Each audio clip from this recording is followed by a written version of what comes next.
Bom, mas antes de passar a palavra para o Daniel e pedindo desculpa por um instantinho, eu queria passar para vocês um pouco a respeito da BIG, né? Que é um programa institucional do INPE, um programa transversal que abarca várias divisões, coordenações, né? Por quê? Porque essa base de informações georreferenciadas, ela deve incluir todos os dados produzidos ali no INPE que possam ser disponibilizados, né? Hoje a gente tem o doutor Gilberto Queiroz como o coordenador desse programa.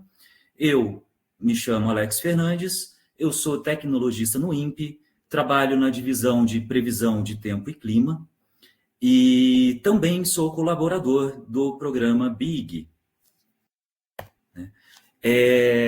Hoje, então, a de PTC, a divisão de previsão de tempo e clima, a divisão de satélite, né, ambiental, produzem muitos dados, né? É um volume muito grande, então, de produção de dados dentro da CGCT, né? Nós temos a OTG com satélites Amazônia 1, o Cibers 4, né?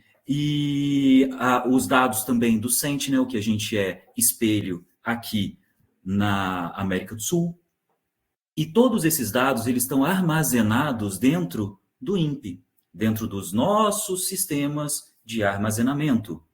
É um volume muito grande, né? E esses dados, por exemplo, do Cibers 4, do Sentinel-2, do GOES 16, os dados de modelos numéricos, os dados de observações em superfície, de temperatura, de precipitação, dados de radares, eles têm formatos diversos, eles têm unidades diferentes dependendo dos dados. Então, eu posso ter uma precipitação numa unidade, eu posso ter precipitação em outra unidade, temperatura em Kelvin, temperatura em graus Celsius.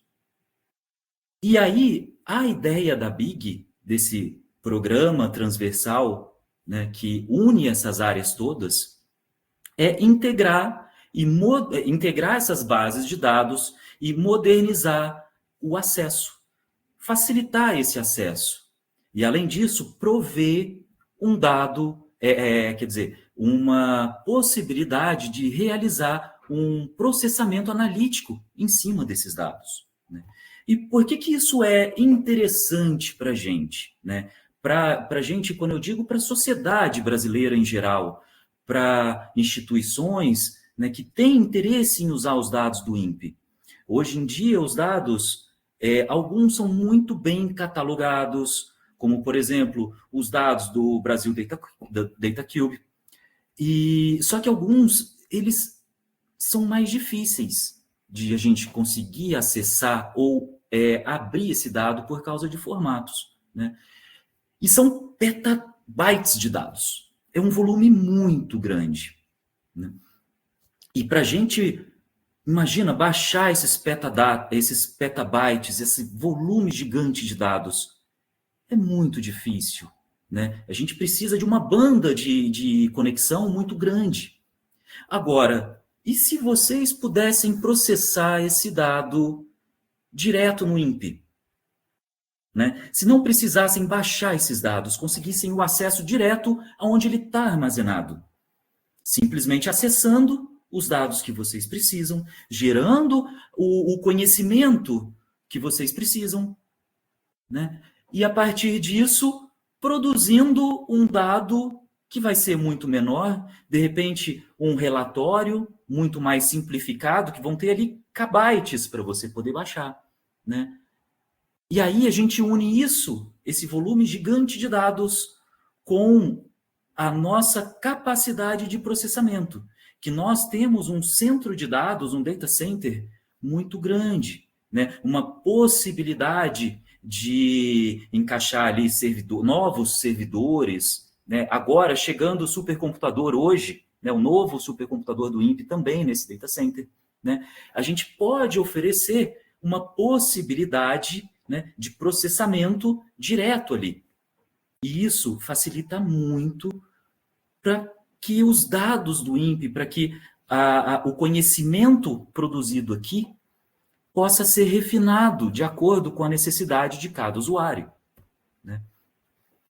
E a Big, hoje, né, ela fornece para a gente o portal data.imp.br, onde a gente tem acesso a diversas ferramentas, né, a dados, por exemplo, dados de satélite, né, do GOES 16, agora o GOES 19, dados de previsão de tempo e de clima, de queimadas, uso e cobertura do solo, de desastres, né, da Carta Internacional, e algumas aplicações para a gente. Tá? Uma das aplicações é o Stack Browser. Tá? O Stack Browser, ele é o Spatial Temporal Asset Catalog. Então, é um catálogo dos dados que a gente tem aqui dentro. Ainda não tem 100% deles catalogados, mas a gente já tem mais ou menos 63 conjuntos onde você pode estar acessando esses dados. Aqui é o exemplo de um acesso do Stack Browser. Tá? Aqui eu consigo ver todos os catálogos que nós temos. Por exemplo, eu tenho aqui o catálogo do GOES 13, do MERGE, que é uma junção, né, de estimativa de precipitação por satélite com dados observados em superfície. Eu tenho do Amazônia 1, do Cibers 4, Cabramux.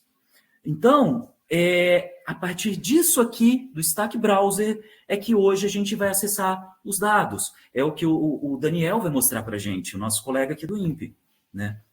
Então, a Big Tech Talks, ela vem para mostrar esse programa para a gente, para mostrar como que a gente está desenvolvendo esse programa.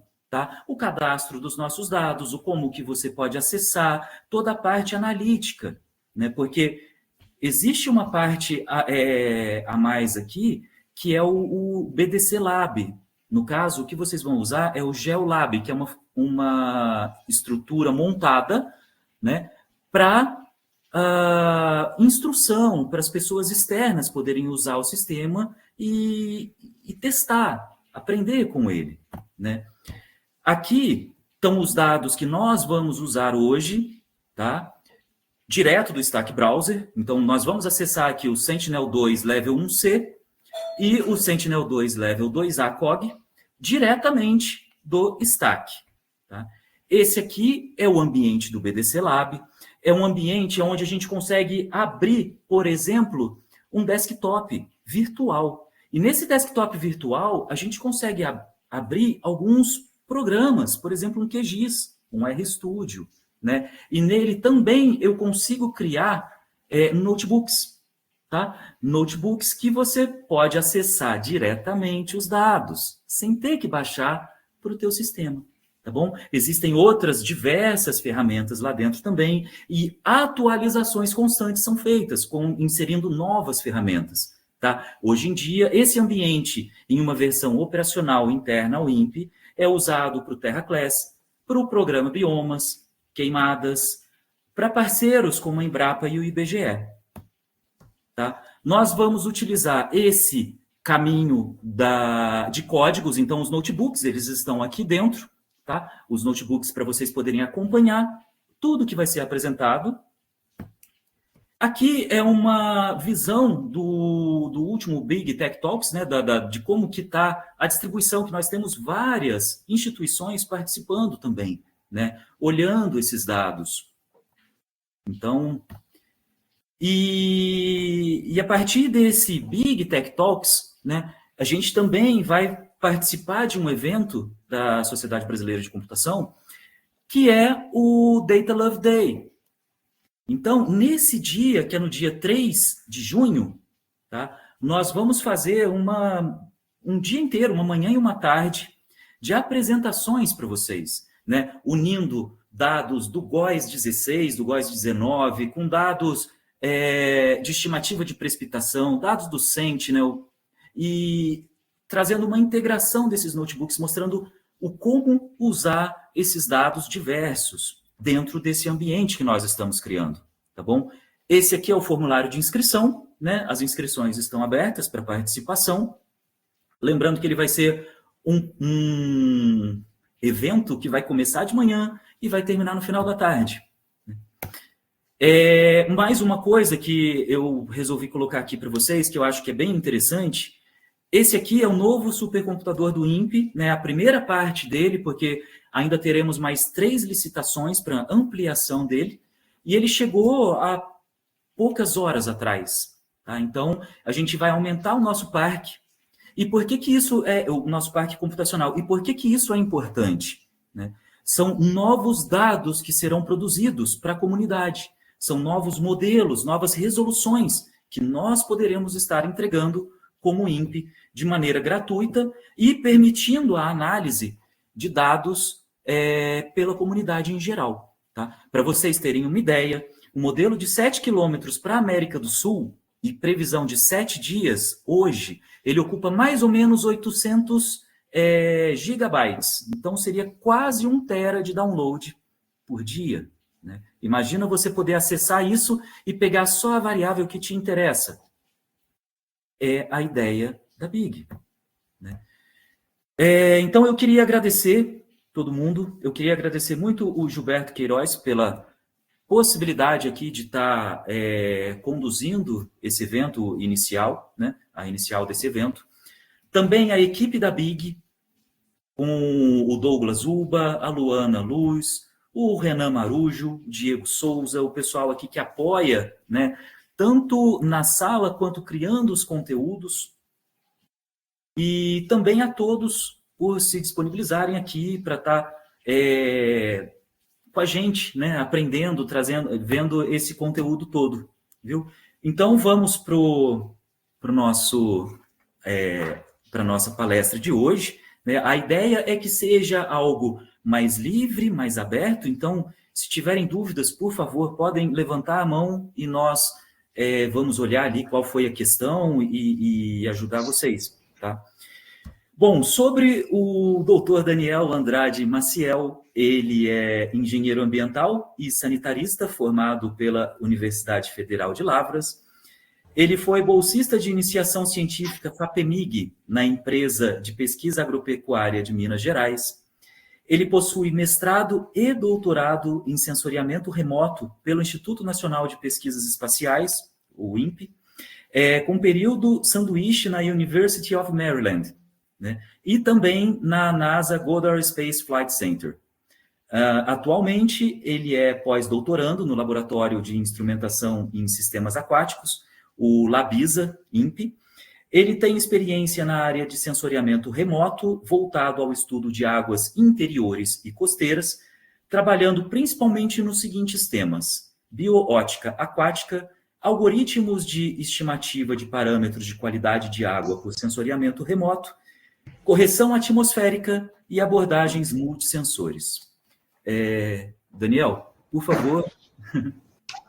Oi, Alex, tudo bem? Apresenta.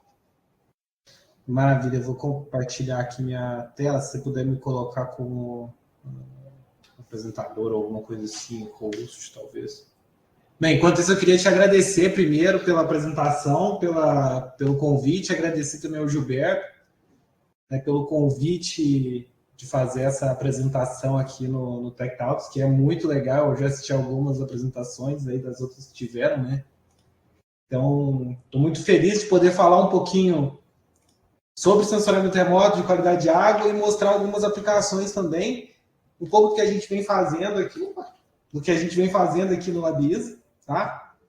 E a ideia é vocês verem que as coisas, às vezes elas parecem um pouco complicadas, mas elas são bem legais, e mostrar um pouco também das possibilidades que a gente tem de como usar o sensoramento remoto para esse tipo de análise, tá? Então, agradecer de novo o Gilberto, Alex, o Renan, Marujo também pelo apoio, toda a equipe aí do BDC e do Tech Talks, pela possibilidade de trazer um pouquinho de sensoramento remoto aquático aí para vocês. Então, como o Alex falou, se vocês tiverem alguma dúvida, quiserem comentar alguma coisa sobre, coloca aqui no chat, vou tentar ver, qualquer coisa o Alex me avisa também, que a gente vai conversando, discutindo, enfim.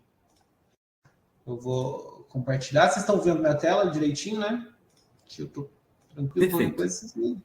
Maravilha.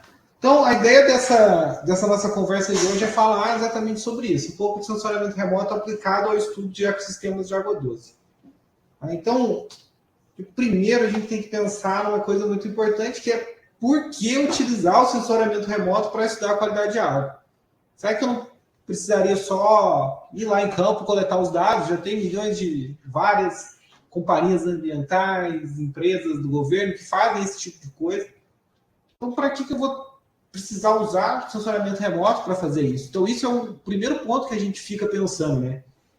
E a gente tem que entender primeiro como esse monitoramento em campo pelas companhias ambientais e empresas funciona e também quais são as vantagens e desvantagens, né? Então, primeiro pensando, a gente imagina que a coleta em campo ela é pontual.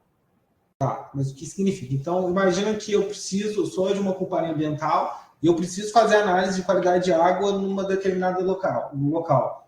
Então, o que eu preciso fazer? Eu preciso pegar um barco, ir de barco até esse local, coletar uma amostra de água, pegar essa amostra de água, trazer para o laboratório de novo, fazer análise. Isso demanda muito tempo. E em áreas muito grandes, demanda também muito custo, tanto com barco, quanto com tempo de piloto e também com gasolina. Então, uma coisa extensiva, para a gente fazer um monitoramento extensivo, é extremamente custoso. E aí tem um outro ponto também que é a dificuldade de acesso a muitos locais. Então, esse é um exemplo de uma saída de campo que a gente fez, coleta no interior do Amazonas.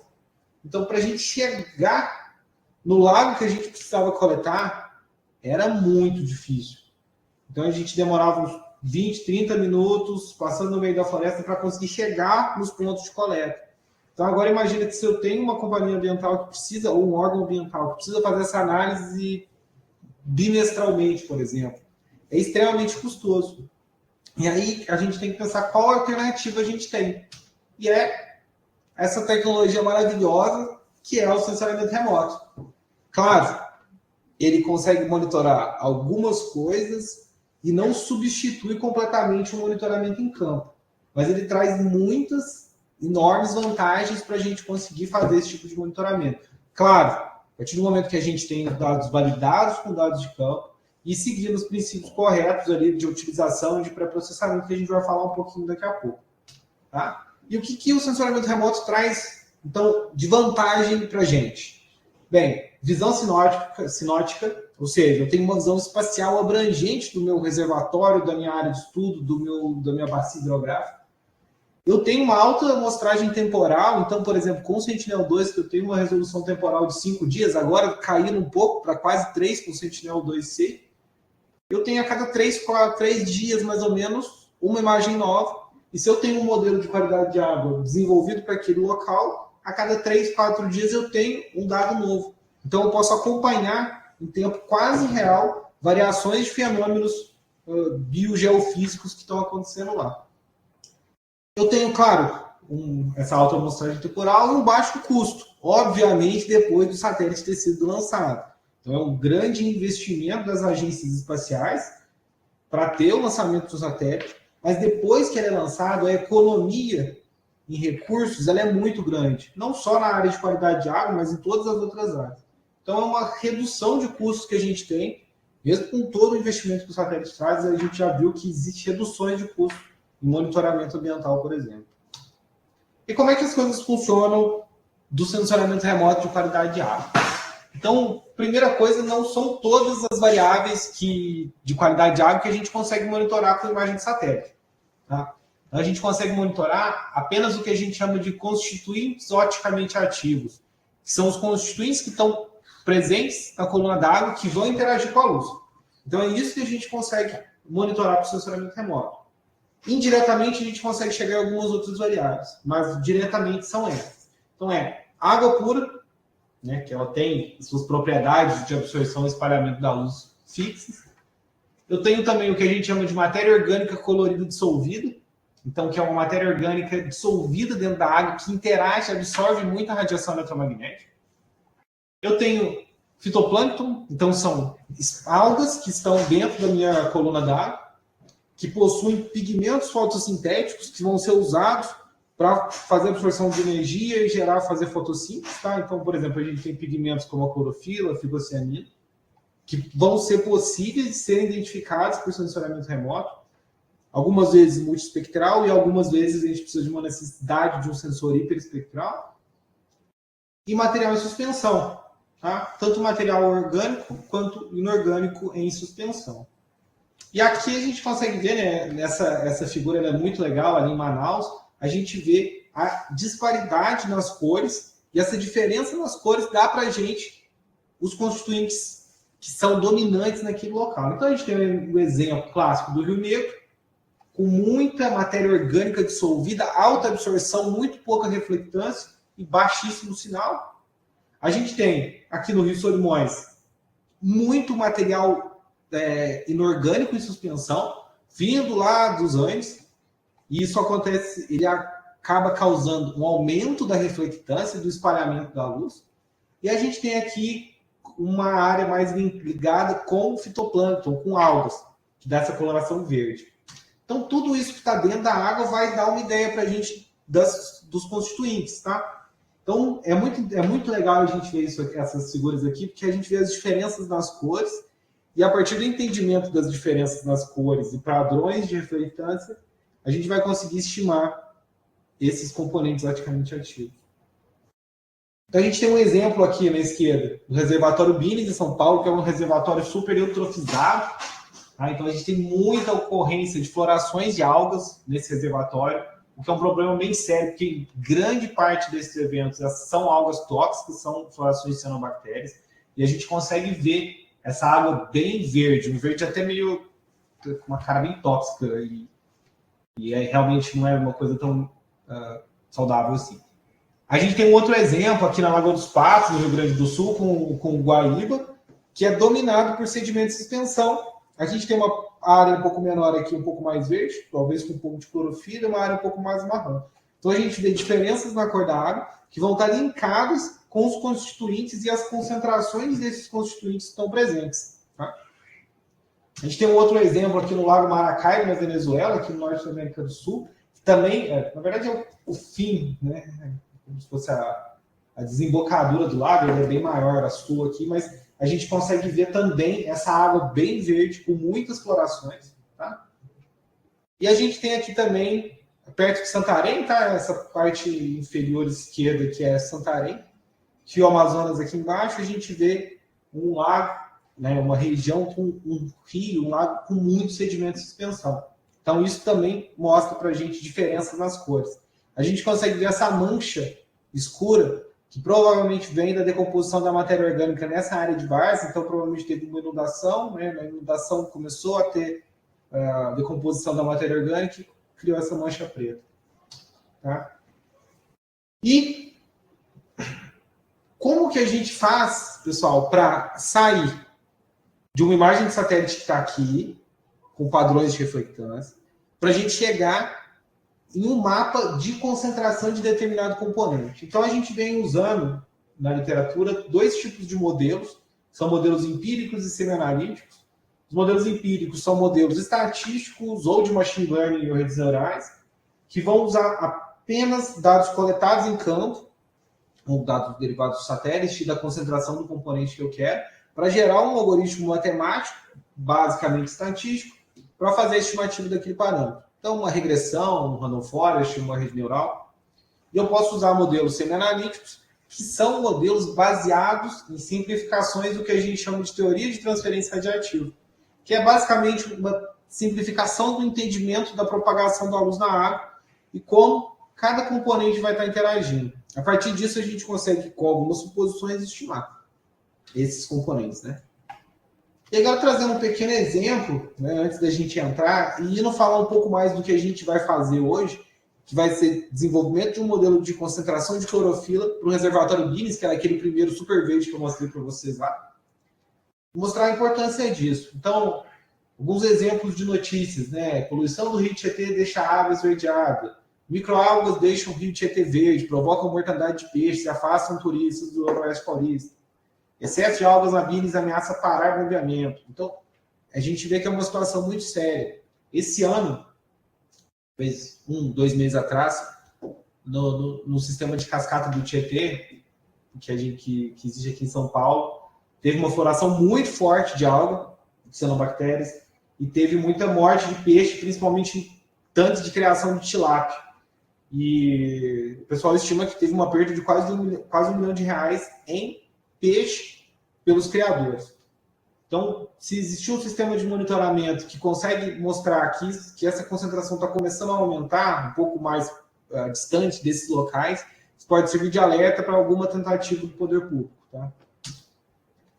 Aqui mostrando uma coisa bem interessante, que é como que os valores de reflectância aqui na faixa do eixo Y, por comprimento de onda, eles mudam com a mudança da minha concentração de clorofila, ou seja, uma água mais verde, mais lincada, com muita concentração de clorofila, ela vai mudar a minha curva, criando um aumento na razão entre as faixas aqui do infravermelho próximo, a faixa do Red Edge, né, 705 nanômetros, pela faixa do vermelho. Então a gente usa um princípio que ele é bem parecido com o que a gente usa com o NDVI para vegetação, né, que está ligado ali com o vigor vegetativo da vegetação. A gente usa esse princípio físico para tentar linkar com a concentração de clorofila nos corpos d'água. Então, um modelo simples que funciona muito bem. E a gente vai fazer isso hoje. A gente vai usar esse modelo, essa razão, né? Na verdade, a gente vai fazer uma diferença normalizada, ver como desenvolve o modelo para concentração de clorofila e aplicar lá no reservatório Biggs para ver qual que é o valor que a gente vai ter. Então, guardem aqui, ó, pessoal. Então, valores muito baixos, 3 microgramas por litro, médio 40, a água já está verdinha. E aqui a água já está quase um tapete super verde. Tá? Aqui a gente vê alguns outros exemplos, né, de imagens de satélite nessas condições bem extremas de eutrofização. Né? A gente vê que é bastante feio, né? Então tem bastante coisa importante. E aí, antes da gente finalizar esse nosso pedacinho aqui teórico, né? Essa imagem ficou um pouco idosa, mas aqui o grande ponto é, a gente precisa, né, antes de sair do meu desenvolvimento de modelo e quando eu vou partir para uma aplicação série temporal ou uma aplicação quantitativa em uma data, eu tenho alguns pré-processamentos que são muito importantes serem feitos para ambientes aquáticos. E um dos principais, e a gente vai ver um dos motivos hoje, é a correção atmosférica específica para a água. Tá? Então, por que isso, Daniel? Porque a gente tem aqui um exemplo de 3 espectros. Né? Então, o primeiro aqui em cinza claro é um dado no topo da atmosfera que a gente chama. Então, o sinal que o satélite está recebendo lá em cima, tá? Em reflectância. E aqui eu tenho o dado após a correção atmosférica. A gente vê que tem uma diferença ainda, mas o grande ponto aqui é a contribuição do sinal atmosférico nas faixas do visível, principalmente, para o sinal total que eu deveria ter em campo, ela é muito alta. Se eu não faço uma correção atmosférica específica para a água, e eu não consigo estimar as contribuições, principalmente de aerossol, dá uns parâmetros muito altos, o que acontece? Eu vou estar super ou subestimando o meu valor correto de reflectância. E isso, em aplicações de longo prazo, de séries temporais, de análises quantitativas, podem causar erros até mesmo absurdos de mudando tendências ou algo do tipo. Então, isso é bem importante, a gente vai ver do nosso exemplo a diferença que tem da aplicação correta de um corretor atmosférico específico para a água. Tá? Então, vamos colocar a mão na massa. Aqui eu vou só passar 2 outras coisas antes da gente ir, algumas referências e explicar um pouquinho o que a gente vai fazer hoje. Tá? Então, basicamente, o que a gente vai fazer? Usando as ferramentas do BBC Lab.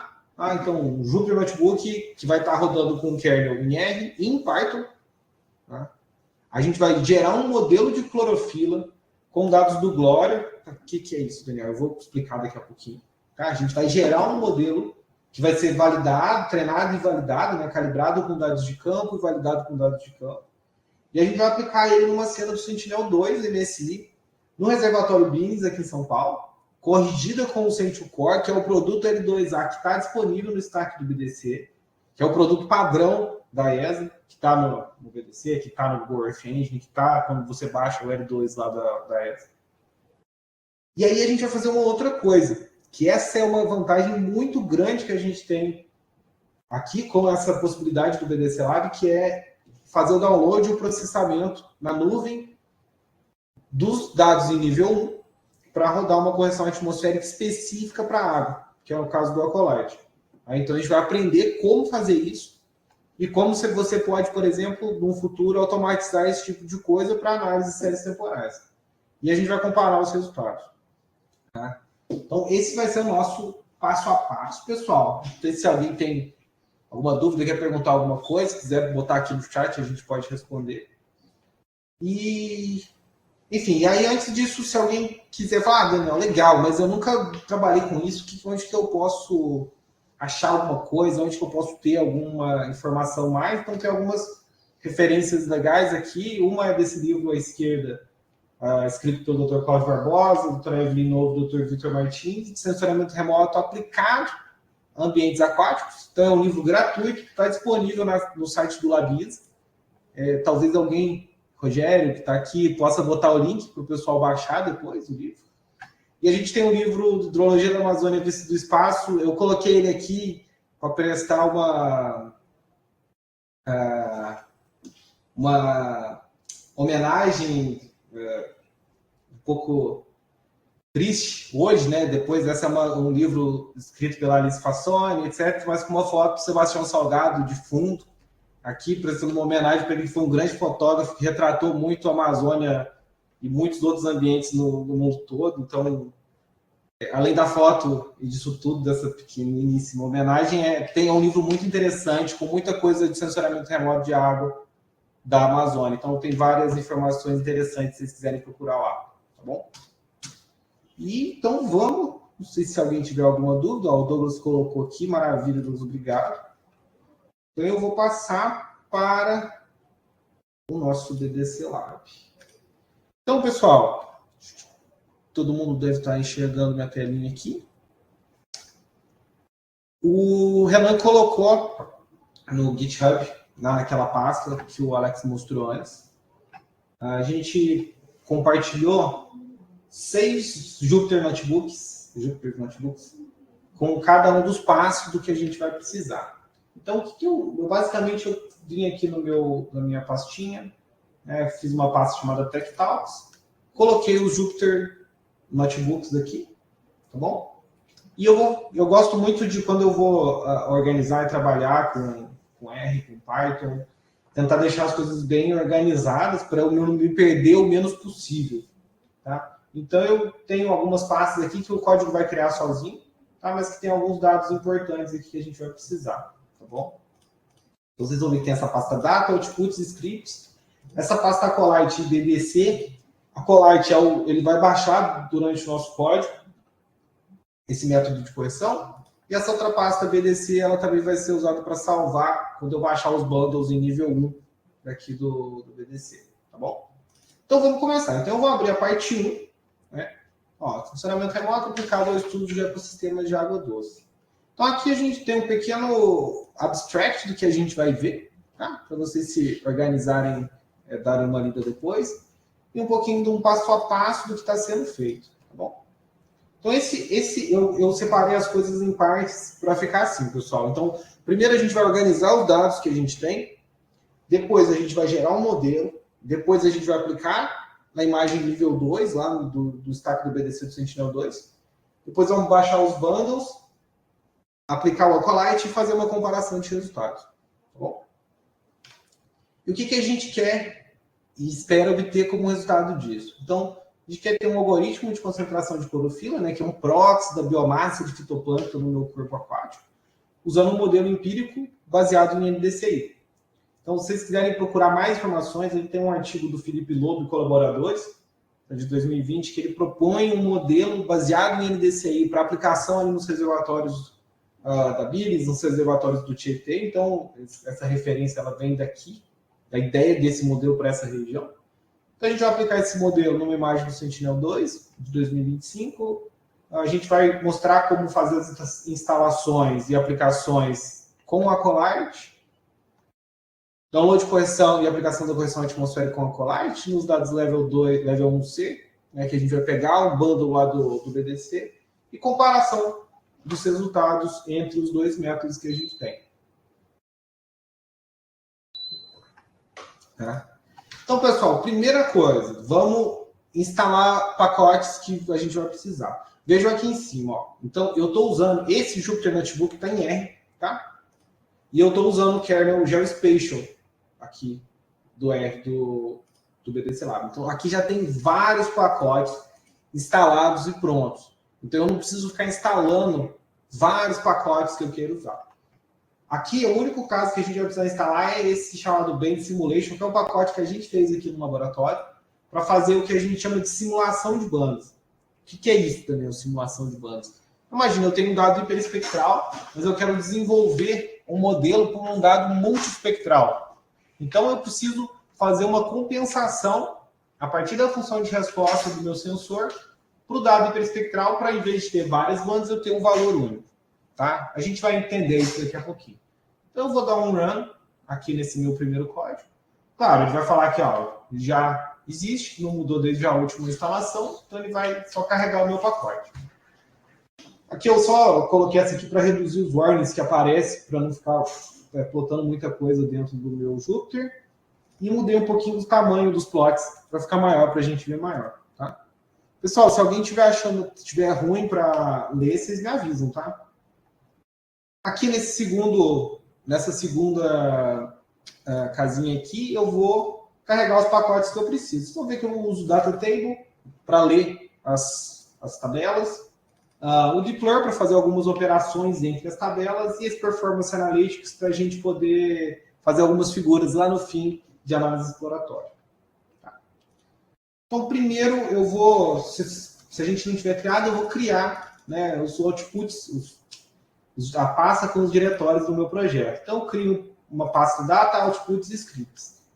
Eu sempre gosto de ter, tanto trabalhando aqui com o Jupyter, ou quando eu vou trabalhar com o RStudio, principalmente, ter essa organização master de pasta para me ajudar na organização. Então, todos os dados dentro da pasta data, os resultados aqui, scripts aqui dentro. Eu poderia jogar os meus Jupyters para cá, mas ia fazer um pouco de confusão. Então, eu deixei eles fora. Mas se, por exemplo, eu tiver uma função que eu preciso usar, é legal jogar dentro dessas pastas. Tá? Beleza. E agora, vamos começar a coisa em si. A primeira coisa, a gente vai fazer o download de dados da base de dados que chama Glória. Tá, Daniel? O que é isso? Isso, imagina que a gente consegue ir em campo coletar dados de reflectância e qualidade de água ao mesmo tempo. Só que para coletar isso para o mundo inteiro, um grupo único não ia conseguir fazer isso. Então, esse Glória, ele é uma compilação de dados de reflectância, de sensoriamento remoto e qualidade de água para corpos d'água em escala global, principalmente focado em ecossistemas de água doce. Gratuito, acessível para todo mundo e cobre grande parte do planeta com mais de 7 mil amostras.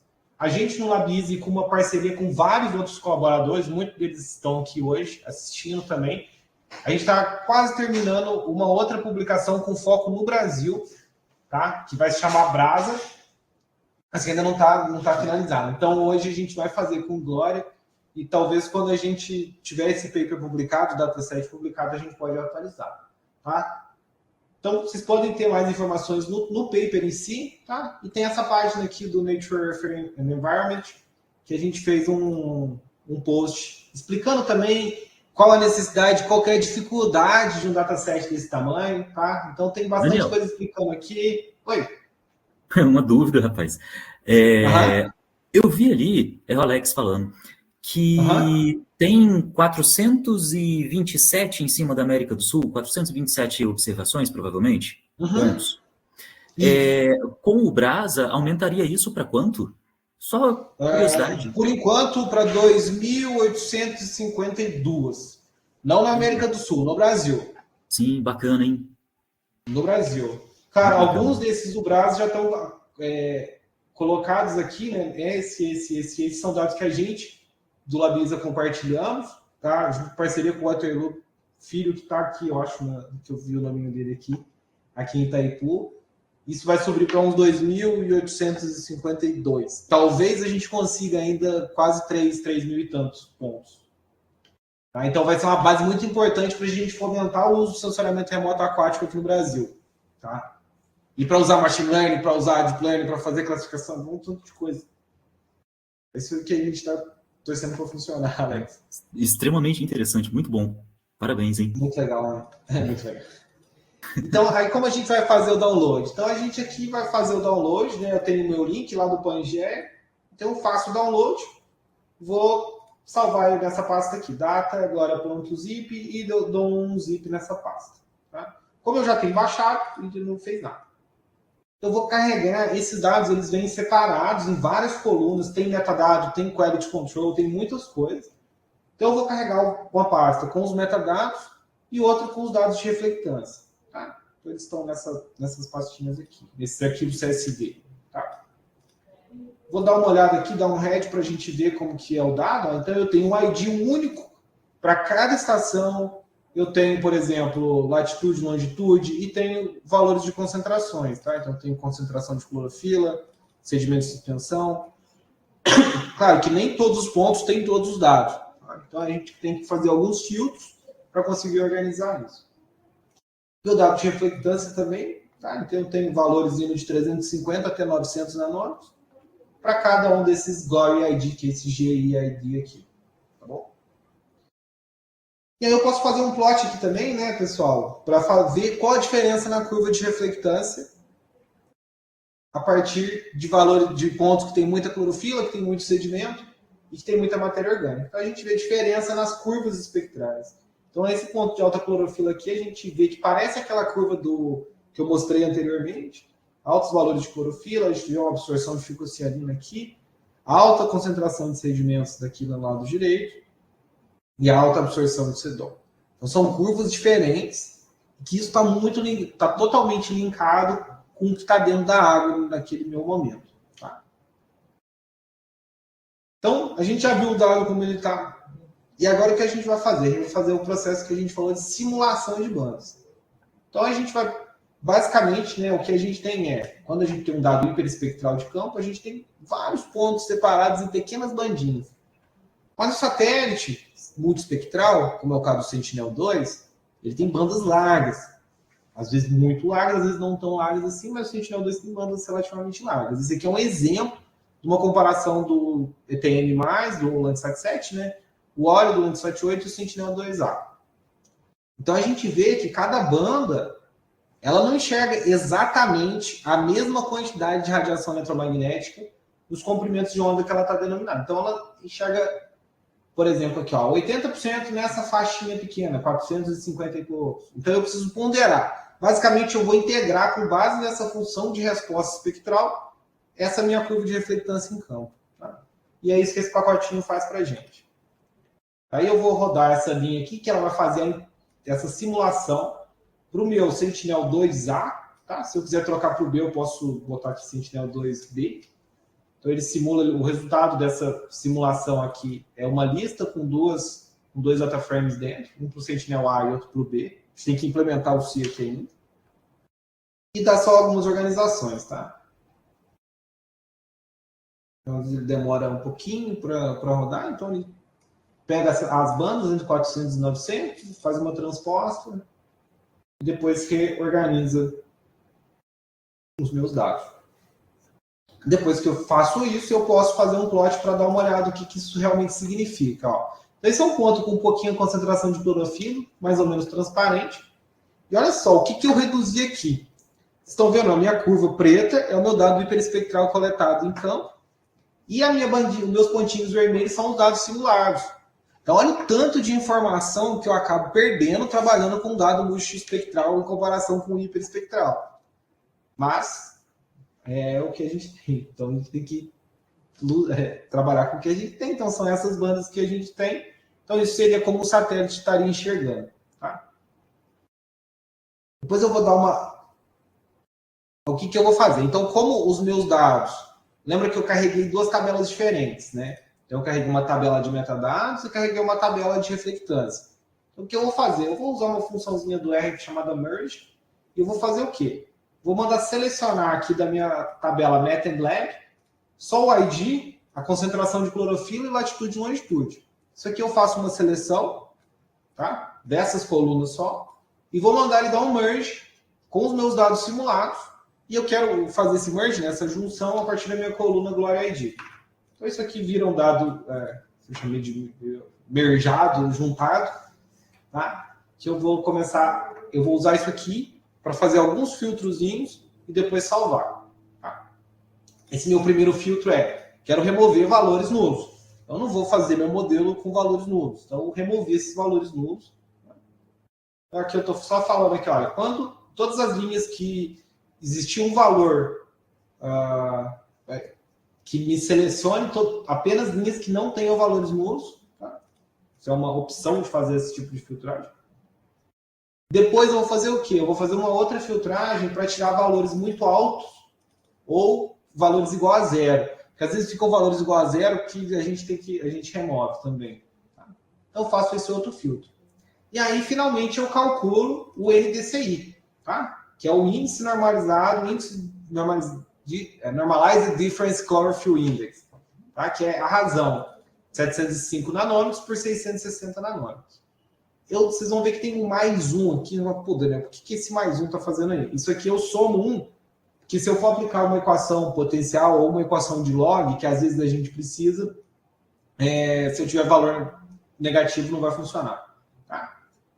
Eu aplico um filtro aqui para caso eu tenha valores que ficaram fora, né? Menor que 0 ou maior que 2, eu excluí também. Tá bom? Então eu faço essas continhas e consigo ver aqui uma relação da concentração de clorofila no X com o valor de NDCI no Y. Tá? Então esse é o meu histograma de variação do NDCI, meu histograma de variação da clorofila, e que eu tenho uma coisa bem... muitos valores baixos e poucos valores altos para a concentração de clorofila. O NDCI já tem uma carinha um pouco mais normal, mas um dado bimodal, né? A gente vê esses valores bem baixos aqui numa bimodalidade. E a gente tem esse tipo de relação. Tá? É uma relação meio potencial entre o NDCI e a concentração de clorofila. A gente vê, olha, dá para a gente modelar. Tá? Tudo isso aqui, pessoal, é uma tabela organizada que eu vou salvar e vou abrir em outro script para eu poder gerar o meu modelo. Então, executei a minha última linha e vou usar isso para poder salvar um novo modelo aqui uma nova tabela organizada. Isso aqui está na minha parte 2. Eu gosto de sempre dividir, porque às vezes fica fácil, fica tudo em bloquinhos, então fica muito mais fácil da gente seguir os passos. Então, cada script ele faz uma coisa. Tá? Então, quando eu falo a gente não vai usar, nem então agora vai ser uma parte de geração de um modelo empírico para estimativa da concentração de clorofila com os dados de campo. Cara, mas que diferença? E se eu fosse usar o dado de satélite? Então, tem muita gente que gera, né? Você pode gerar também com o dado de satélite, mas a condição ideal é você usar um dado de reflectância coletado em campo, o dado de qualidade de água coletada mais ou menos naquele momento, que vai ser a coisa mais próxima que você vai ter. Tá? Usando o dado de satélite, começa a ficar um pouco mais complicado. Então, essa é a condição ideal que a gente tem. Tá? Então, esse código aqui, pessoal, vai usar os dados que a gente organizou anteriormente e a concentração de clorofila para gerar um algoritmo de estimativa de concentração de clorofila. Então, idealmente é um exemplo. Tá, pessoal? Então, a gente deveria, no caso, fazer, por exemplo, uma simulação de Monte Carlo, variando os conjuntos de treinamento e validação, enfim, tem várias outras possibilidades, mas para a gente ver como ele funciona. Então, eu carreguei meus pacotes aqui que eu vou usar.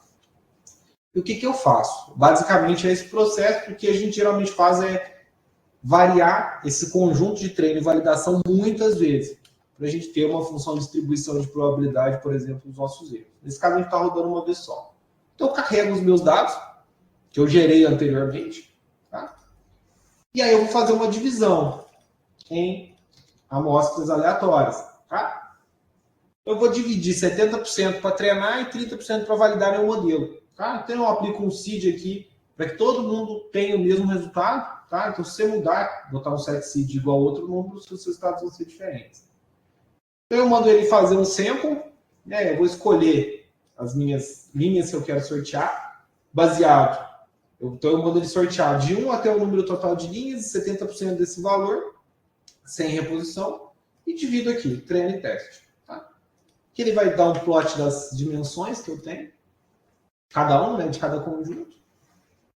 Eu faço mais um outro filtro aqui, na verdade nem precisaria, porque a gente já fez esse filtro antes.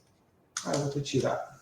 Ele vai plotar e vai gerar um modelo empírico, usando essa função de NLS aqui, de modelos não lineares aqui no R, que vai ser na forma A vezes MDCI elevado a B. Tá? Aqui eu só dou dois valores de start das minhas iterações, dos meus modelos não lineares, e mando falar para ele que ele vai treinar com os dados de treinamento.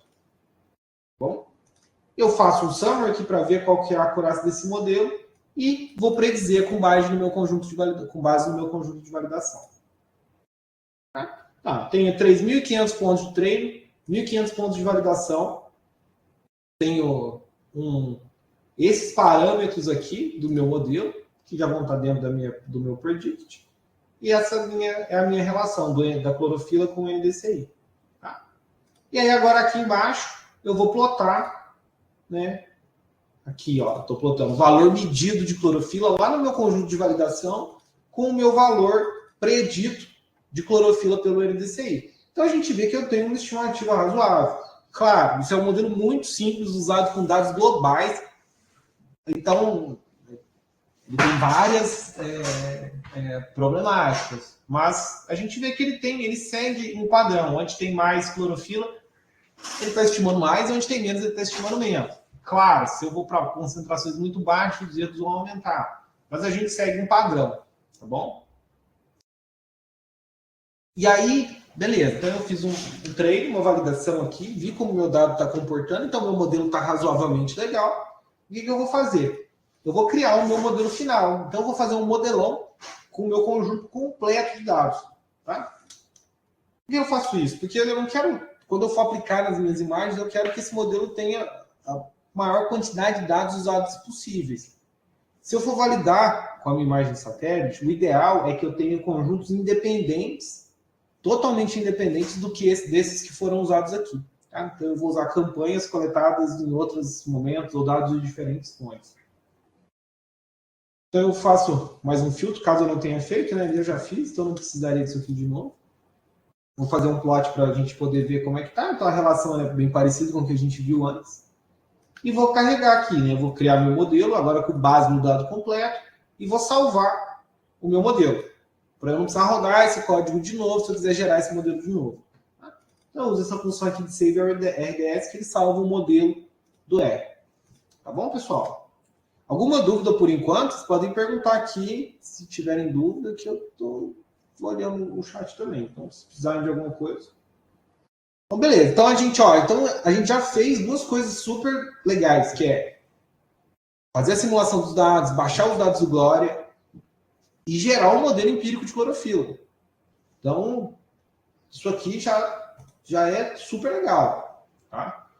Então, agora, mas a gente vai para o parte legal, que a gente quer ver o mapa desse negócio. Né? Então, a gente quer isso aqui aplicado numa imagem de satélite, que é para isso que a gente está lutando sensoramento remoto. Senão a gente tem que ir para campo coletado, não faz muito sentido. Então, a gente vai fazer isso agora, aplicando esses meus modelos em imagens do Sentinel-2, tá? No nível 2.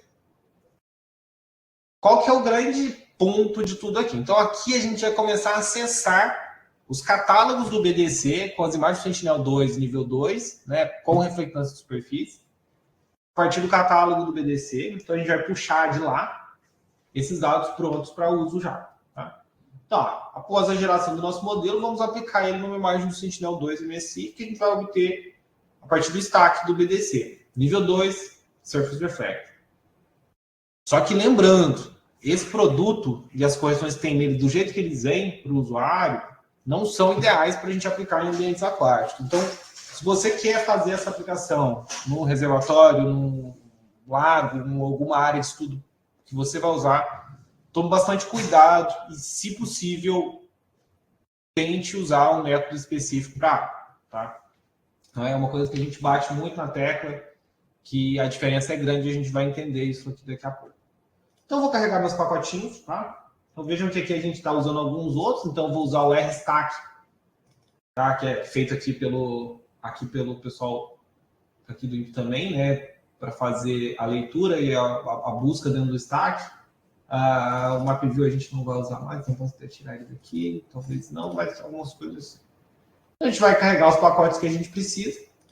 E a primeira coisa, eu vou criar um objeto do stack com o link do stack do BDC, tá? Então, esse aqui é onde estão todas as coleções. Então, eu vou rodar esse aqui. Aí, vou dar um print para ver se está tudo funcionando certinho. Ó, então, tá lá. Fala, Daniel, mas e aí? Se eu quero descobrir quais dados tem disponíveis dentro do BDC. Então, o Alex comentou, tem vários dados disponíveis aqui. Tá, mas quais dados tem? Então, eu posso fazer uma query aqui, né? Então, esse porcentagem, traço porcentagem, é o Python, ele é do R, para quem não está muito familiarizado. Então, eu estou colocando o resultado desse meu objeto dentro do argumento principal desse ficar. É como se eu estivesse fazendo isso. Como se eu estivesse fazendo isso aqui, tá? Isso aqui significa a mesma coisa que isso, tá bom, pessoal? E aí vamos printar aqui para a gente poder dar uma olhadinha no que tem. Olha só, o tanto de coisa que já está disponível, tá? Então a gente tem vários dados, datasets aqui disponíveis que a gente pode usar. No nosso caso, a gente quer os dados Sentinel-2, nível 2 agora. Então vamos procurar aqui. Ó, esse aqui é S2 16 dias. Esse aqui é um compilado já. Então não é esse que a gente quer ainda não. A gente tem o bundle L2A. O que é bundle? Então esse é o zip, com todos os dados juntos, todas as bandas. Olha, esse aqui que a gente quer. S2 L2A1. Então esse aqui são os dados a cada 5 dias, Sentinel-2, nível 2. É esse que a gente vai começar a buscar para poder ver. Tá bom? Então eu vou dar um Ctrl+C, não sei se eu mudei aqui. Já tá certo. Então, o que eu faço? Então, vou dar um stack object, vou pegar essa minha coleção e vou dar um get request. Aparece algumas informações. O título da minha coleção, Sentinel-2, Level2A, Cloud Optimized Geotiff, de onde vem, etc. Né? E aí a gente pode começar a fazer algumas brincadeiras aqui. Tá? Acho que o Renan, na apresentação dele mês passado, mês atrasado, ele mostrou várias aplicações com Sentinel-2. Então, eu não vou fazer aplicações e fazer várias filtragens, etc., aqui com as coisas do BDC, a gente vai mais direto ao ponto. Mas tem todo o material, muita coisa, muita documentação, lá no link que o pessoal mandou aqui, né, do GitHub, que tem várias coisas bem legais e bem úteis para a gente fazer esse tipo de análise, de busca. Tá? Então, eu fiz uma pequena busca antes nas imagens boas que tinham ali perto do reservatório mais recente, tá? Eu achei uma imagem do dia 6 de março de 2025. Tá? Eu vou fazer aqui, vou dar para ele, qual data tu quer fazer a busca? Então, eu vou fazer entre dia 5 e 7. Né? Então, eu tenho que botar nesse formato, né? Nesse formato de data, ano, mês, dia com tracinho, uma barra e a data inicial e final. E dou para ele também um bounding box, tá? Com x mínimo, y mínimo, x máximo e y máximo. Tá? Então, é onde eu quero fazer aquela busca. Eu poderia pegar esse bounding box de um shapefile, eu podia pegar de outras coisas, mas eu peguei isso aqui indo ali no Google Maps, selecionando uma partezinha do meu reservatório que eu tinha interesse e pegando por lá. Tá bom? Então, o que eu vou fazer? Então, stack objeto, que é aqueles que a gente criou lá em cima, né? Esse aqui. Com o link do caminho ali do stack do BDC. Tá bom? Vamos voltar. E aí, o que eu falo para ele? Eu quero a coleção S2L2A1 no bounding box que eu escolhi, no date time que eu escolhi. E vou mandar ele fazer uma requisição. Então, ele achou um item dentro do quesito que eu pedi. E se eu aumentar aqui, se eu botar de janeiro até março? Então, olha, eu já começo a achar mais imagens. Então, tem mais imagens nesse intervalo. Mas não é isso que eu quero. Eu quero só uma imagem. Tá? Então, tem aqui, meu nível 2B. Certo, pessoal? Então, consigo dar um print e ver quais itens estão disponíveis. Eu posso também, se eu quiser, fazer um filtro por cobertura de nuvem ou outras propriedades. Então, tem várias propriedades que a gente pode entrar, né? Eu posso chegar nas propriedades dos meus dados aqui, né, dos meus itens, e também fazer alguns filtros. Então, se eu quiser fazer um por cobertura de nuvem, eu posso fazer usando essa funçãozinha aqui de itens filter. Tá? No caso, a gente não está filtrando nada, porque essa imagem já tem cobertura de nuvem menor que 50. Beleza. Então, eu consegui pegar a minha imagem, abrir ela ainda não. Né? Eu sei onde ela está localizada dentro desse meu catálogo. Tá? Então, agora eu preciso puxar ela para dentro do meu R. Eu preciso carregar ela como um TIFF mesmo. Tá? Então, o que eu faço? Primeiro, eu uso essa função aqui, assets_url, para pegar dentro dos meus dados filtrados o asset que tem o nome B02, tá? E ele vai me devolver a URL desse negócio. Ou seja, eu vou deixar um print aqui para a gente dar uma olhada depois, tá? Então, ele vai me retornar a URL disso aqui. Então, vamos fazer assim. Então ele tem uma URL disso aqui. Se eu colocar isso aqui, talvez eu até consiga baixar sem esse VS URL. Se eu pegar isso aqui e botar isso aqui no meu Google, ele vai me deixar fazer um download do TIFF já, tá? Mas eu não quero isso não. Eu quero abrir lá no R. Então já tem um link, né? Se eu clicasse, talvez iria também. Então o que eu vou fazer? Se eu usar a função RAST lá do pacote Terra, com o meu URL, eu posso carregar a minha imagem aqui, tá bom? O que eu faço aqui em cima antes é carregar só um vetorzinho que tem a área do meu reservatório. Que aí eu já corto, já faço um crop, tá? Só para essa área do reservatório a minha imagem fica menor. Tá bom? Então é isso que a gente faz aqui, tá? Vejam que aqui na banda 5, que é a banda do NDCI, né? A banda 65 nanômetros, eu tenho um project antes, porque eu preciso reprojetar. Ela vem em 20 metros. Então eu preciso reprojetar ela para 10. Aqui eu também aplico uma banda de nuvem, né, que é o SCL, e eu vou aplicar ele para fazer um filtro de nuvem. Tá bom? Eu vou rodar isso aqui, talvez demore um pouquinho. Foi bem rápido, 3 segundos. Posso plotar minha bandinha aqui. Então, plotei a banda B2, não dá para a gente ver muita coisa, porque ela não é tão fácil de visualizar, mas a gente vê umas coisas com nuvens aqui, o reservatório escondido aqui no fundo. E aí, o que eu posso fazer? Vamos fazer uma coisa mais bonitinha. Então, vou criar um mosaico com essas 4 bandas, 2, 3, 4, as 3 do visível e a do infravermelho próximo. Vou mudar os nomes, porque senão ela vai vir com o nome original, vai ficar ruim de fazer as coisas. E vou usar o meu SCL, né, que é o meu Scene Classification Layer, para excluir as classes 7, 8 e 9, que são classes de baixa, média e alta probabilidade de nuvem. Ou seja, estou aplicando uma máscara de nuvem. Tá? Então, eu só falo para ele, ó, dentro do meu arquivo mosaico, do meu objeto raster, onde o meu SCL foi igual a 7, ou 8, ou 9, eu vou transformar em NA.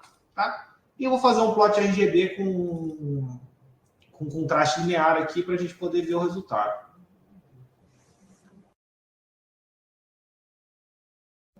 Então, ele vai estar fazendo um mosaico lá. Então, nosso reservatório está aqui. Então, a gente já consegue dar uma olhadinha em como o nosso reservatório está. Você vê que ele ainda está meio escuro, né? Porque tem um pouquinho da parte de nuvem.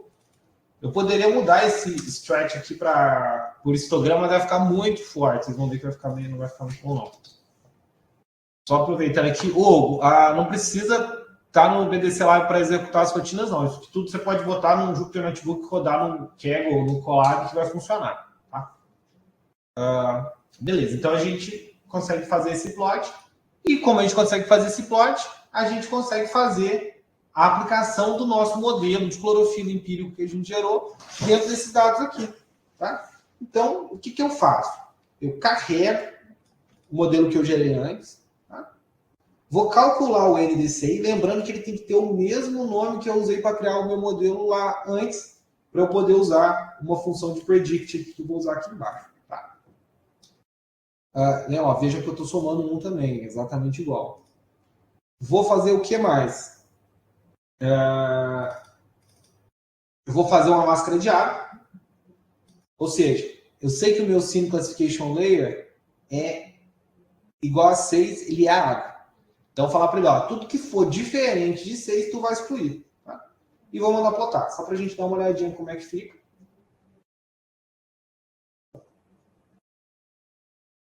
Olha que bonito, agora ficou legal, né? A gente ainda tem alguns pequenos problemas, né? Que são sombras de nuvem, né?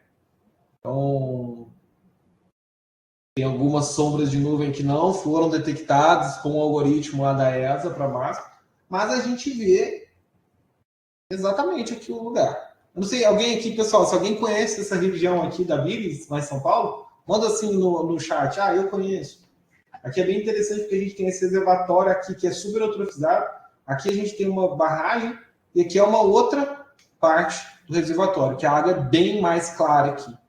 Então a gente tem uma parte super eutrofizada com muita concentração de clorofila, aqui na parte mais noroeste.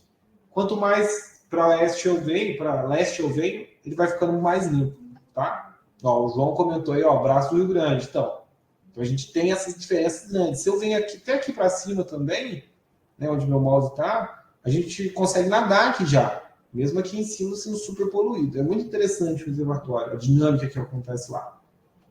Ah, então a gente conseguiu ter uma imagem da área de água com algumas sombras, tá bom?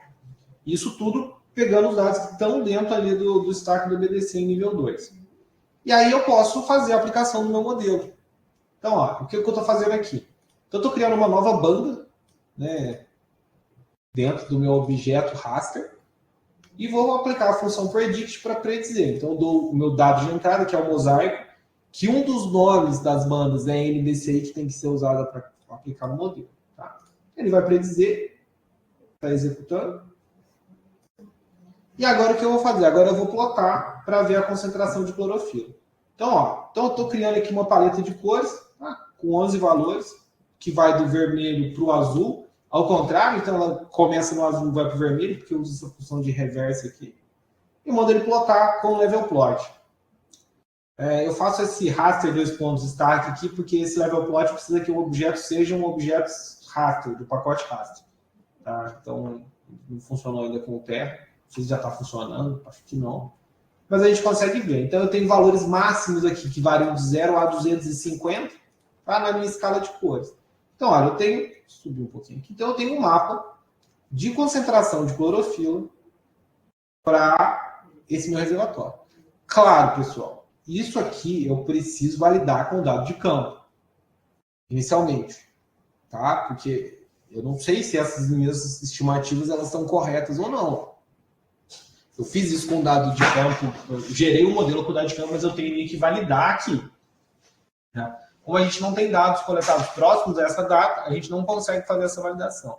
Mas a gente poderia, por exemplo, com esse dado do Brasa, colocar eles aqui, pegar uma imagem que tenha saída de campo e fazer essa validação.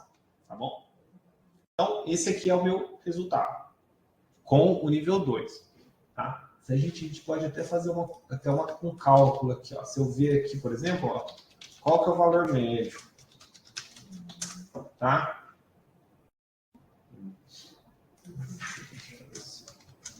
Se eu calcular o meu valor médio da minha concentração de clorofila, 33,6 microgramas por litro. Vamos guardar esse valor aqui para daqui a pouco. E aí eu vou salvar. Eu vou salvar na minha base de outputs. Tá, beleza. Eu consegui fazer um mapa e um TIFF de concentração de clorofila no reservatório da BIOS. Agora, o que eu quero? Tá, mas isso usando correção que não é mais correta. Então, vamos fazer com a correção correta. O que a gente precisa? A gente precisa de um arquivo bruto. Né? A gente vai baixar esse arquivo bruto, né, esse zip, lá no BDC de novo. Isso aqui é uma vantagem muito grande que a gente tem usando o BDC Lab e essa rede aqui em nuvem do BDC, que é porque a gente consegue acessar isso, igual o Alex falou, fisicamente próximo. Então a gente não demora muito tempo para puxar os dados. Isso, se a gente for pensar em séries temporais, em larga escala, é extremamente vantajoso. Então, se a gente for, por exemplo, baixar o meu dado, rodar a correção atmosférica, isso demora. E se eu precisar de uma série temporal grande, demora muito mais. Então, essa vantagem, usando os dados que tem aqui disponível fisicamente próximo, é muito bom mesmo. Então, eu vou carregar os pacotes. Então, o data table, deploy o rstack, faço a mesma coisa, tá? Vocês vão ver só que a única diferença é essa aqui, ó. Eu tenho um day. Então, eu chamei isso aqui de S2L1C bando underline 1, traço 1. Ó, veja que só a minha collection que mudou. Tá? Por quê? Porque eu quero pegar o meu arquivo zip. Tá? E aí eu vou... Opa, isso aqui não precisa ter... E aí, o que eu vou fazer? Eu vou usar essa função aqui, ó, Assets Download, para baixar. Então, eu falo para ele quais itens que eu quero. Ah, esse aqui, ó, meu item objeto. Que é esse que eu carreguei aqui, tá? E quero salvar nessa minha pasta de outputs. E se eu tiver aqui um overwrite, eu posso fazer. Aqui eu tenho um loop, que se eu quisesse baixar isso numa escala maior, por exemplo, eu poderia. Eu iria fazer um loop para cada feature que eu tenho e ia baixar todos. Mas aqui eu quero baixar um só. Eu vou rodar isso aqui. No meu caso, eu já baixei. Tá? Mas eu acho que ele vai estar baixando de novo. Vamos ver quanto tempo vai demorar isso aqui. Já foi. Então, em 10 segundos, ele acessou e baixou os dados. Isso deve estar com uma faixa de quase 1 GB de imagem. Então, isso é muito rápido, pensando nesse tipo de dado e pensando em escalabilidade, tá? Então, a gente consegue ter essas coisas muito mais rápidas. Se a gente for baixar no computador, eu vou demorar 2, 3 minutos, dependendo da minha rede. Às vezes um pouquinho menos, mas ainda assim é muita diferença. Ah, então a gente baixou. Esse zip está aqui, ó, BDC, Data, Bundle, ele está lá no fundinho. Opa, 24, não, 25, 5... Então ele está por aqui. Então, ixi, veio mais uma coisa junto aqui. Então, eu tenho os meus dados que eu baixei, eles estão caindo aqui para dentro dos meus bundlezinhos, tá bom? Dentro dessa pasta BDC, que é onde as coisas vão ficar salvas. Tá. Beleza, então baixei. O que eu vou fazer agora? Agora eu vou rodar o Acolyte em Python, tá? Então eu estou abrindo agora um outro Jupyter Notebook, só que está em Python, então ele mudou um pouquinho. Por quê? Esse método de correção atmosférica que se chama Acolyte está todo codado em Python e a gente conseguir fazer alguma conversa dele com a parte em R é meio complicado. Ó, Efraim, você perguntou se você consegue usar espaços no Google Earth Engine. Até o passo anterior, sim. Agora, esse passo do Acolyte, as coisas não estão implementadas ainda. Os dados que tem lá no GE não deixam a gente rodar o Acolyte. Então, é uma grande limitação que existe nesse momento ainda, tá? Então, o que eu vou fazer? Se a gente não tiver rodado esse comando aqui, ó, você vai precisar instalar o Acolyte e esse outro pacote que se chama Hypercoast, tá? Esse pacote aqui que a gente vai instalar, que ele vai ser usado, ele foi um pacote que o pessoal lá da Europa fez para rodar dados hiperespectrais, e aí o grande ponto dele é que ele tem uma implementação para a gente conseguir rodar o Acolyte em Jupyter Notebook. Porque senão a gente teria que fazer algumas outras adaptações, tá? Então é um pacote bem útil, que ele fez as coisas funcionarem, tá bom? Então eu vou rodar aqui, né? Eu vou carregar os meus pacotes, então OS, Hypercoast e o Glob para fazer as puxadas de diretório. Então ele vai carregar essas coisas aqui. E tem esse outro comandinho aqui que ele vai fazer o download do Acolyte, tá? Ele vai fazer o download e vai fazer as organizações para ele funcionar bem dentro desse nosso ambiente Jupyter aqui, tá? Veja aqui que eu estou usando esse Python GeoSpatial, tá, pessoal? Eu poderia estar usando, tem esse IPyKernel, que também é um outro, que tem outros pacotes, mas esse aqui já tem quase tudo que a gente precisa da parte de dados geoespaciais.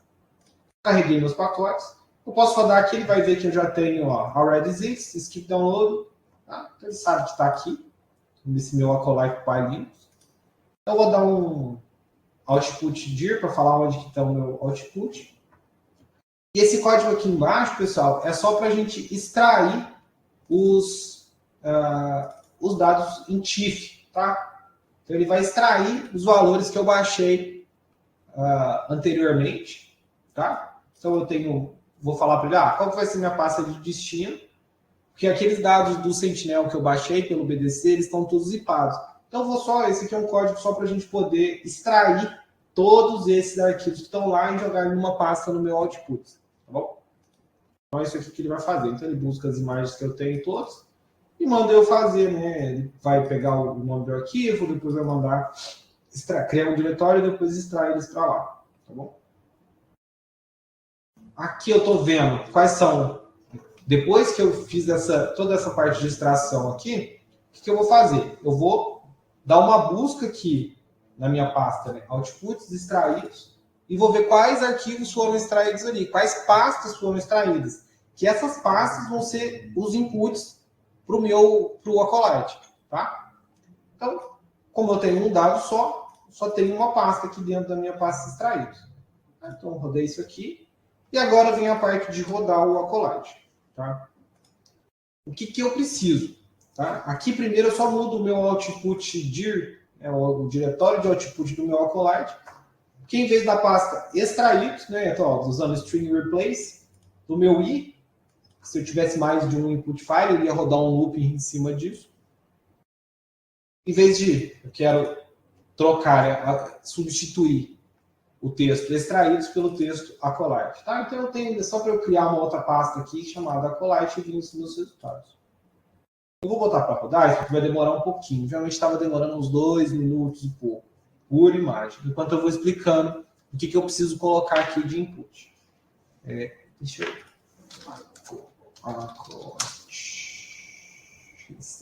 Então, esse método, pessoal, esse Acolyte é desenvolvido pelo pessoal da Bélgica, vamos no GitHub deles que é mais seguro. Então, pelo pessoal da Bélgica, principalmente o Quentin Van Hellemont, que é o cara que é o responsável principal aí pela toda a codagem desse código de transferência, desse código, né, em Python. Então, tem várias informações, muitos papers publicados. Eu deixei o link do GitHub lá no primeiro Jupyter aqui.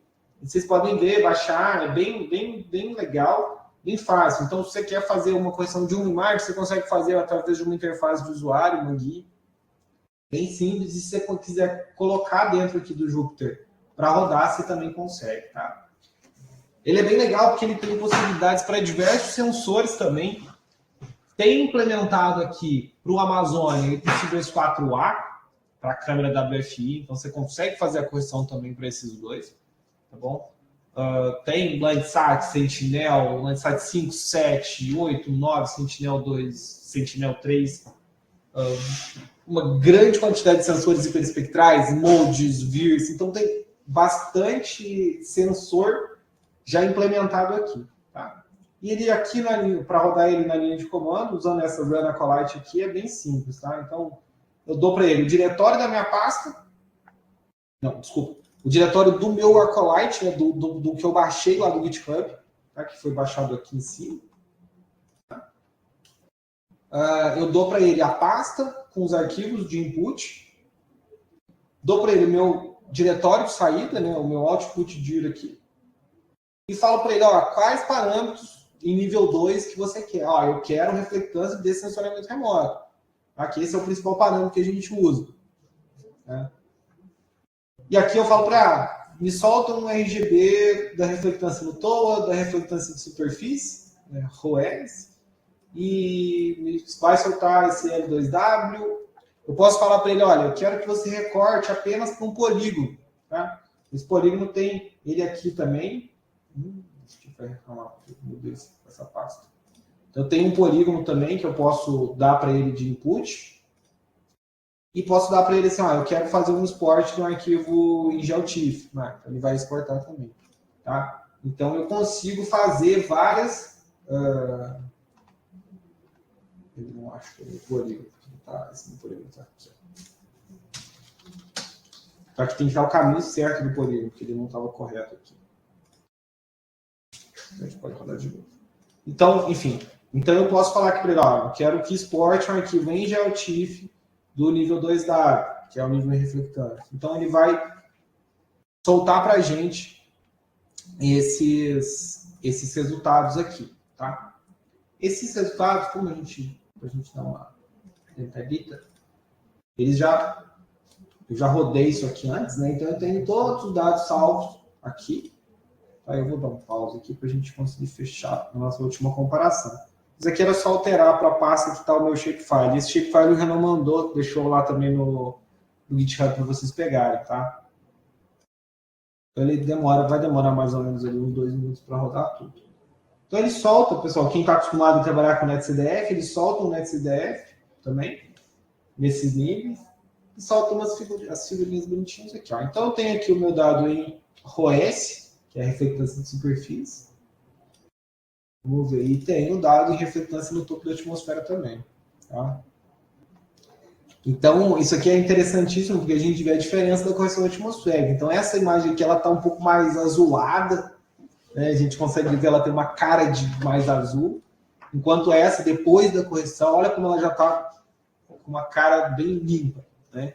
Esse aqui é um dos efeitos que a gente vê após a correção atmosférica. Então, é bem legal ver essa diferencinha aqui, tá bom? Aqui é porque a gente não conseguiu pegar o nosso shape, mas vamos lá para o nosso último pedacinho. Então, beleza. Então, a gente fez as estimativas usando conversão para reflectância de sensoramento remoto usando a Acolyte. Então, agora a gente vai comparar as duas coisas. Eu vou aplicar meu modelo de novo no dado do Acolyte e vou fazer uma comparação dos resultados. Então, aqui eu estou carregando meus pacotinhos de novo. Para carregar os pacotes que eu vou usar. Vou carregar o meu modelo de clorofila empírico que eu gerei lá na minha parte 2. Vou carregar também os resultados do Centiucore. Lembra que a gente salvou esse? Então, ó, clorofila Centiucore. E vou alterar o nome para um nome bonitinho. Vou chamar clorofila Centiucore. Bom. Aí vou fazer o que agora? Mesma coisa que eu fiz antes. Só que em vez de ter que pegar o dado lá na nuvem, ele já está aqui porque eu já baixei, já rodei todos os processos. Então eu carrego as minhas 4 bandas. Vejam que aqui ele soltou tudo em 10 metros. Tá? Isso é uma outra opção que eu posso mudar lá. Mas eu mando ele soltar tudo em 10 metros. Então eu não vou precisar fazer um project aqui depois. Vou criar o meu mosaico. Tá? Essas 4 bandas que eu quero usar aqui. E vou rodar o meu índice de clorofila normalizado. Mudo o nome e vou rodar uma predição de K. E a gente torce para dar tudo certinho. Ele está carregando, ó. Parece que deu certo, ele não reclamou de nada ainda. E eu vou fazer vamos fazer um plot do meu mosaico só. Então, esse aqui eu vou plotar só o mosaico antes de aplicar meu modelo de clorofila. Obviamente com o Acolyte tendo sido rodado de fundo.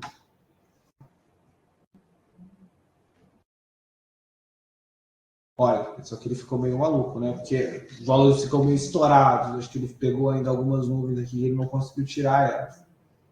Mas essa é o resultado, né, com esse contraste aplicado aqui. Se a gente deixa sem, talvez fica menos forte. E agora não funciona. Mas ele tá bonitinho.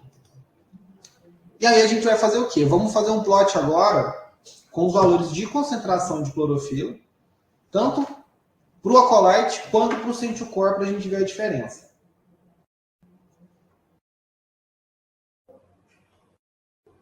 Então ele vai, né, basicamente eu crio aqui a minha escala de cor, eu vou reprojetar para eles ficarem exatamente nas mesmas posições, né, tanto o Centiucore quanto o Acolyte.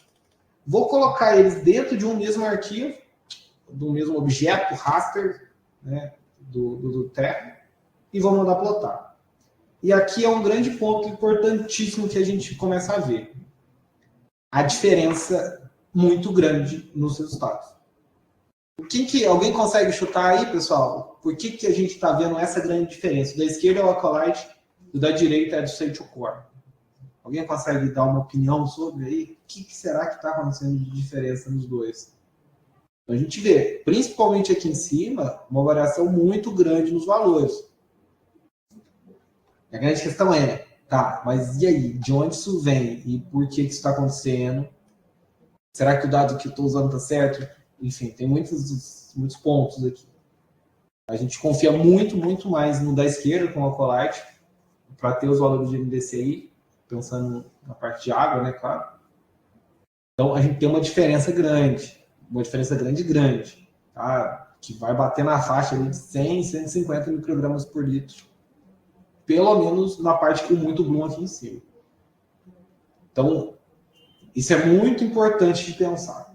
Tá? Se alguém quiser chutar ali por que pode estar acontecendo essa diferença, a gente pode conversar depois.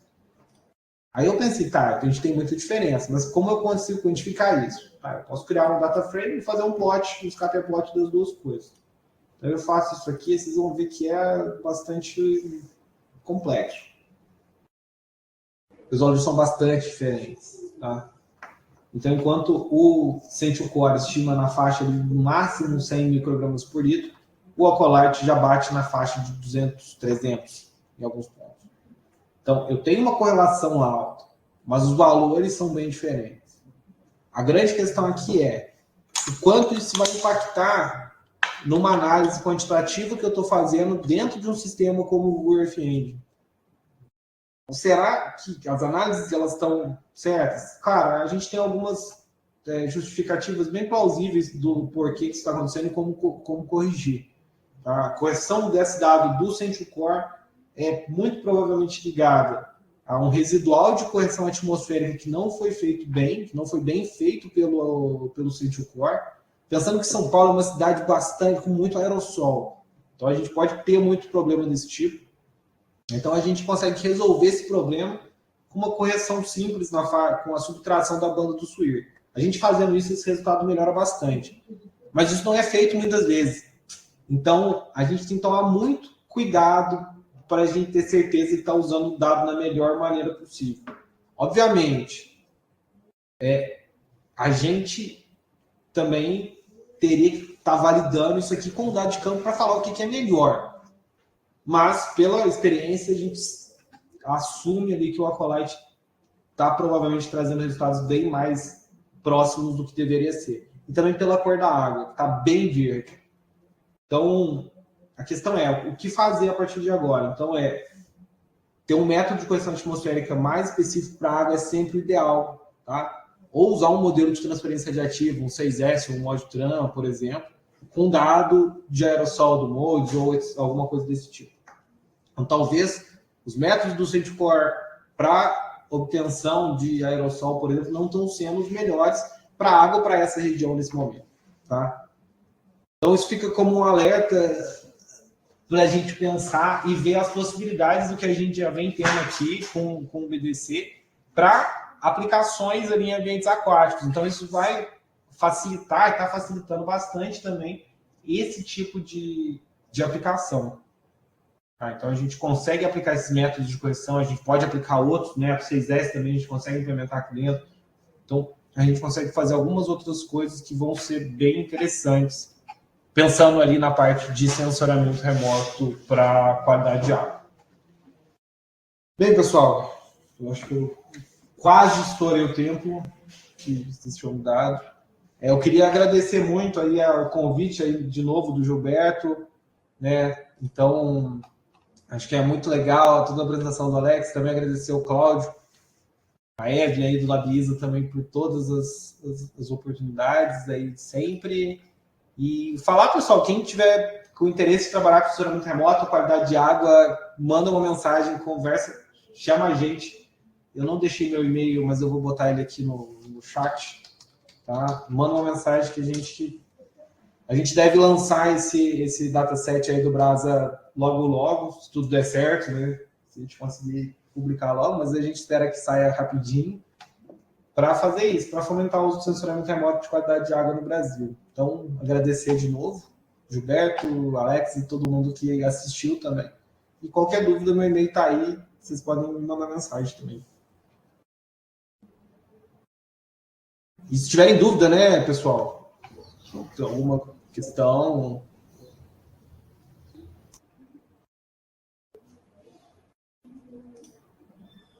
Alexa faz as honras aí? Sim, Gilberto. Obrigado. Bom, Daniel, tem uma pergunta do João. As algas e cianobactérias utilizam diferentes pigmentos durante a fotossíntese, sendo que cada grupo apresenta mais do que um pigmento, como a clorofila A. Por exemplo, o grupo das cianobactérias utilizam também pigmentos com zeaxantina, mixoxanthophylla, etc. Desculpa, não é a minha área. Você acha possível a aplicação do logaritmo em uma imagem Sentinel-2 com os dados provenientes da quimiotaxonomia e assim ter resultados mais precisos sobre o grupo de algas responsáveis pela floração? Então, João, a gente pode, se você quiser, que a gente pode conversar no futuro aí, que tem muitas coisas maravilhosas que você está falando. Isso em partes, é um dos objetivos que a gente vem tendo no laboratório agora com alguns dos alunos, que é tentar estimar gênero dominante, gênero, tá? Gênero dominante de espécie de fitoplâncton com sensoriamento remoto hiperespectral. Mas isso baseado em dado de análise taxonômica, então de análise em microscopia. Tá? Isso é uma coisa que a gente vem fazendo, porque a gente não tem dado de HPLC da nossa base.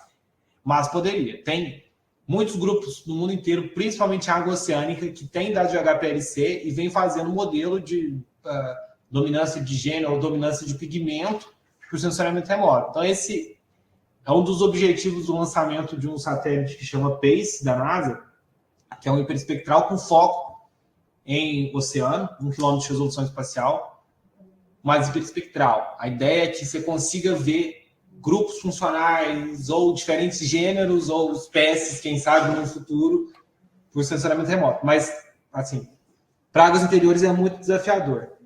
Mas o que a gente consegue fazer também, depois se você quiser mandar um e-mail, eu te mando os artigos daqui do laboratório e de outros colegas, estimando ficocianina, que é o principal pigmento único de cianobactéria. Então a gente consegue estimar a ficocianina do espaço, com Medsat ou com hiperespectral. Então dá para fazer muitas dessas coisas ainda estão num processo de estão sendo feitas ou estão sendo. A gente está tentando chegar lá, mas esse é o futuro que a gente está tentando. É muito legal isso, né? Muito bacana. Eu tenho uma pergunta a respeito do GOES 16, GOES 19 agora, né?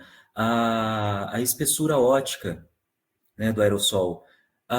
Essa variável, essa leitura, ela pode ajudar na estimativa ali da atmosfera dos aerossóis? Sim, muito, muito. Estou vendo se tem algum aluno meu da disciplina aqui na coisa que eles podiam falar sobre, que isso caiu nos exercícios deles. Eu estou brincando, Alex, mas sim. Então, se os dados, talvez ali, eles provavelmente vão estar melhores que os dados do MODIS de AOD que a gente tem. Né? Então, se a gente tem esse dado, e eu não sei qual resolução temporal que ele está, se ele está a cada quanto tempo que eu tenho um dado novo de AOD com os dados do GOES. Isso ajudaria muito. 10 minutos, não é? Então, por exemplo, se a gente consegue, porque esses dados estão dentro do BDC já ou não? Eles vão ser catalogados.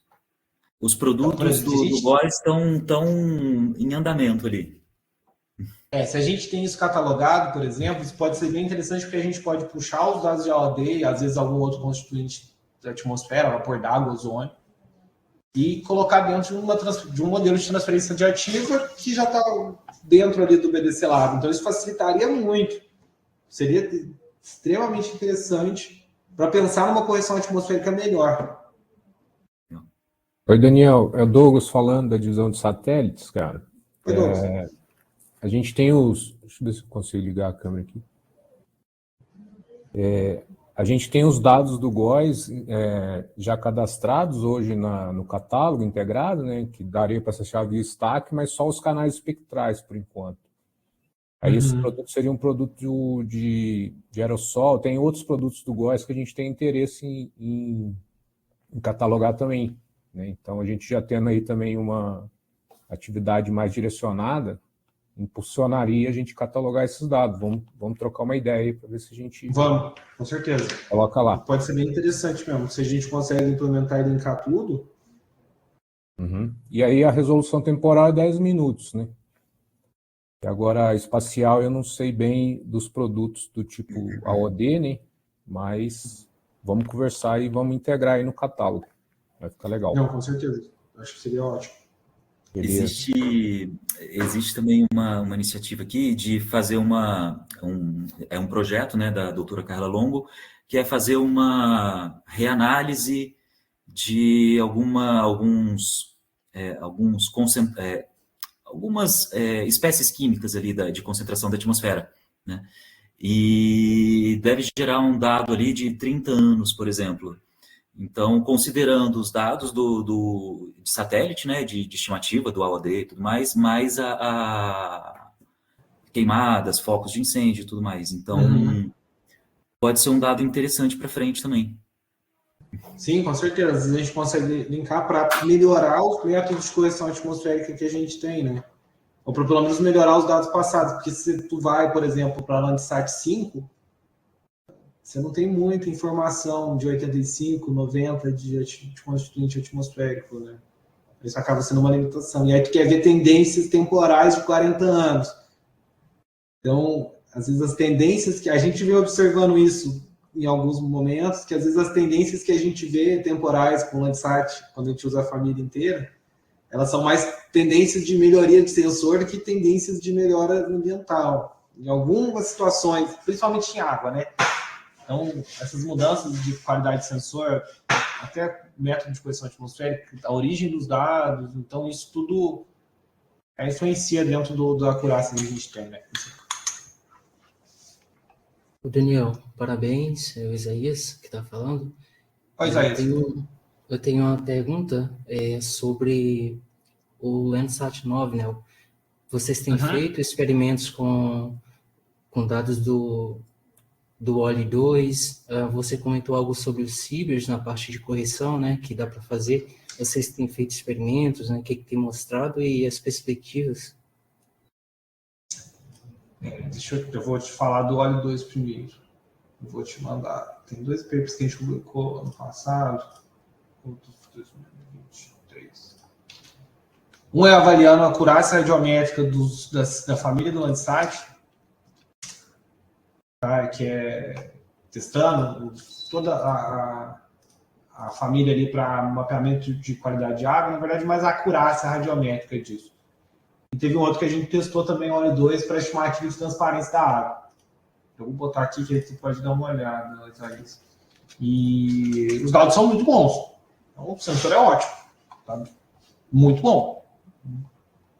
Sinal ruído maravilhoso, então as aplicações ficam bem legais. Você pode olhar aí, né? Nos trabalhos tem uma imagem no finalzinho que mostra que sim, fica bastante bom. O Cibers, eu usei a WFI na minha dissertação. Isso já faz uns bons anos, então essa foi meio que uma das últimas tentativas. Mas acho que a gente tem bastante coisa a se fazer com os Cibers, né, que seriam bastante importantes. Principalmente pensando em aplicação em ambiente aquático, produtos de reflectância e várias outras coisas. Então, acho que essa é uma área aí que vai dar muito pano para manga ainda no futuro. Mas eu deixei os links aí dos 2 papers aí embaixo. Depois, se você quiser olhar, depois se quiser trocar uma ideia também, a gente pode conversar sobre as 2 coisas. Perfeito, perfeito. Parabéns, Daniel. Obrigado. Valeu. Bom, pessoal, alguém tem mais pergunta? Algum questionamento? E aí, pessoal? Mas aí, qualquer coisa também, se vocês precisarem, manda um e-mail que a gente conversa. Ô, Daniel, só agradecer novamente você pela palestra, viu? Muito legal. A gente reforça que todo o material que está aqui vai estar depois disponível lá no YouTube também, da gravação do vídeo, tá? E a gente vai ter 2 eventos aí na sequência. Um no dia 3 de junho, que vai ser um dia inteiro, vai ser uma maratona, começando às 9 da manhã até às 5 da tarde, onde a gente vai fazer um trabalho integrado, né, com vários conjuntos de dados, mas focado em alguns casos de uso que são comuns. E depois, no dia 27 de junho, a gente vai ter também uma apresentação da equipe do Queimadas também, que vai trazer também o uso dos dados aí do Data MBR nas aplicações do Queimadas, tá? Então é isso, agradeço também a presença de todos aí do evento. Ei, Gilberto e Daniel, só um instantinho. Eu estava acompanhando aqui as notas compartilhadas. O Samuel, ele está escrevendo ali que ele é um estudante de mestrado em gestão de água, que ele gostaria de desenvolver uma dissertação nessa área.